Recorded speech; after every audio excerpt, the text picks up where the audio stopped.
On reste en France, Dayo Upamecano. Pourquoi? Qu'est-ce qui vous a ému chez lui?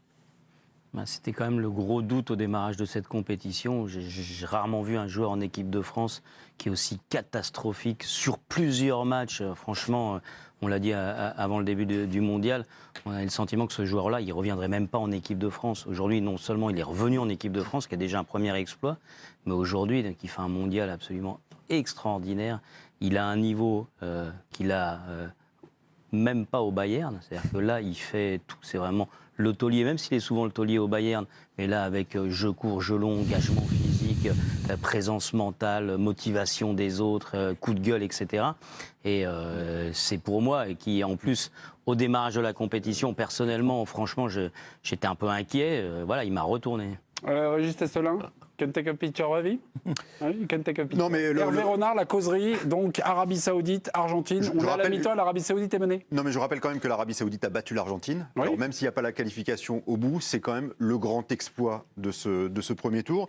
Et donc l'Arabie Saoudite est menée 1-0 à la mi-temps et on assiste à la causerie d'Hervé Renard. Et là, j'ai vraiment le sentiment, bon, a posteriori évidemment, que Hervé Renard a fait bouger le truc, quoi. Alors évidemment, on a retenu, oui, il prend une photo de Messi, vous le laissez jouer, prenez un selfie avec lui.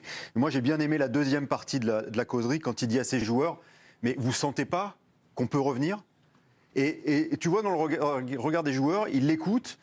Et ils se disent, s'il le dit, c'est que c'est faisable. S'il le dit, c'est qu'il le sent. Après, dans la gestuelle, il est à fond. Alors, il crie, il hurle.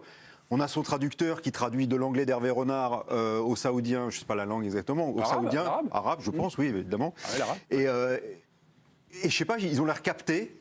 Et j'y crois, cette causerie. Okay. Et après, le résultat est là pour... voilà, ça m'a plu. Il y a un peu d'ironie chez votre voisin. Ah non, moi j'adore Hervé. Non, mais j'adore Hervé, et puis je trouve que je suis complètement d'accord. Mais bon, c'est un bon coup de com' quand même. Mais oui. Non, parce que ce qui est marrant, c'est qu'on n'a pas vu les causeries des deux matchs où ils ont perdu. Bah, bien sûr. Non, mais après, je suis sûr qu'il les a bougés tout pareil. Hein. Oui, ben voilà. Bah, oui. Mais après, parfois ça marche. Voilà, je suis d'accord. Comme on a vu les yeux dans les bleus d'Aimé Jacquet de 98. Moi, j'ai bien aimé ce moment. Mais voilà, c'était un petit clin d'œil. On va parler de votre coup de cœur. L'Argentine de Messi, le côté spectaculaire et aussi de la Coupe du Monde, on en a parlé. Et puis le Maroc, on y reviendra.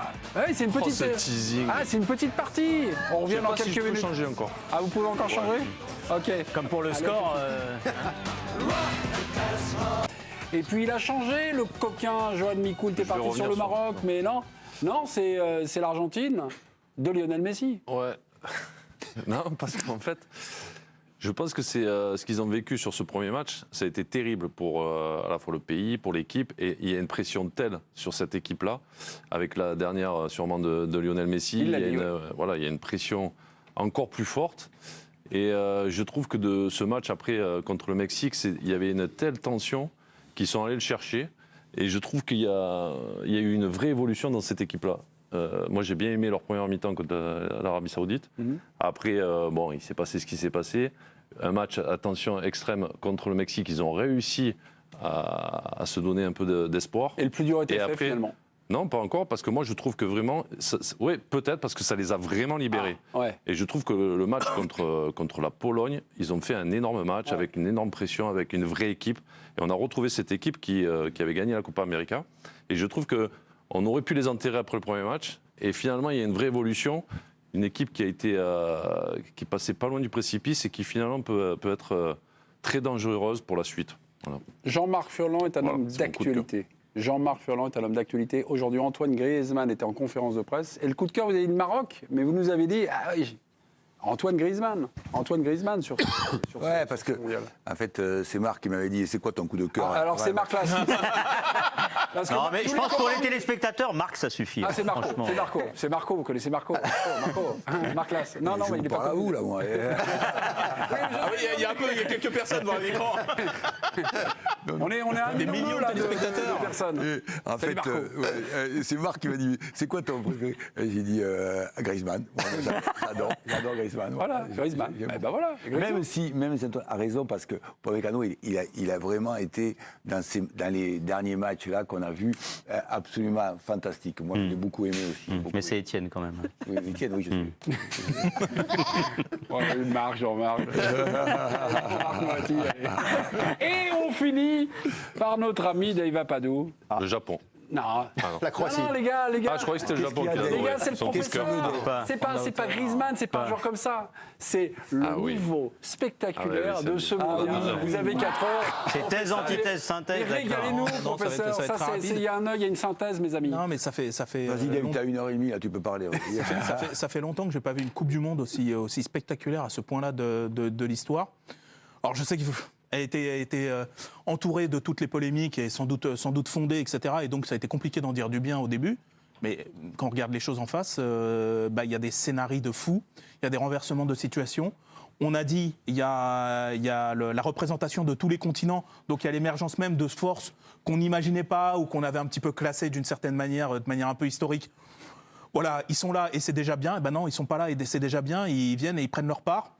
Et je trouve que tout ce truc avec du suspense jusque dans les dernières secondes, et peut-être que c'est dû au fait que là, la Coupe du Monde, elle a lieu pour pas mal d'équipes en pleine saison et qu'on n'a pas des équipes bouillies comme pour pas mal de tournois qu'on a vus où en fin d'année, en juin, on voit des équipes qui sont rincées, etc. On vit la Coupe du Monde en hiver. J'en sais rien, mais en tout cas, je trouve que cette Coupe du Monde-là, en termes d'intensité, de spectacle, de capacité de réaction des équipes, je trouve qu'elle remplit vachement son cahier des charges. Moi, en tout cas, je ne rate pas un seul match, j'en perds pas une miette, et même les affiches improbables... Au prix qu'on te paye, c'est normal un peu quand même. Non, mais... tu veux dire que sur les autres compétitions, tu ne regardais pas les matchs? Si, parce que j'étais payé. Mais là, je l'aurais fait bien volontiers. D'accord, ok. Non, mais on peut vanner, mais je pense que même vous décrochez pas devant les matchs. Et c'est vrai, il y a même des affiches, et même des affiches, franchement, où tu te dis sur le papier, bon, et tu te retrouves avec des renversements de situation de Ghana-Corée.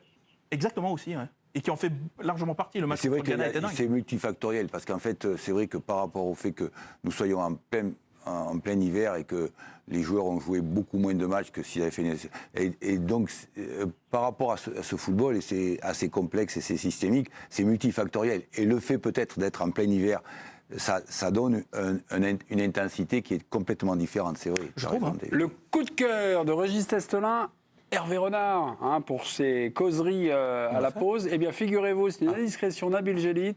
Hervé Renard intéresse 2 sélections, le Qatar, il y a du boulot. Et puis, il y a une autre sélection qui aura besoin d'être relancée, c'est la Belgique, vu que Roberto Martinez a donné sa démission hier après l'élimination des Belges. Qatar et Belgique ont jeté un peu un dévolu, en tout cas, espère ou courtise. Hervé Renard, rappelons quand même que Hervé Renard est quand même solidement verrouillé. Son contrat avec l'Arabie Saoudite dure jusqu'en 2027. Voilà pour ces petits indiscrétions.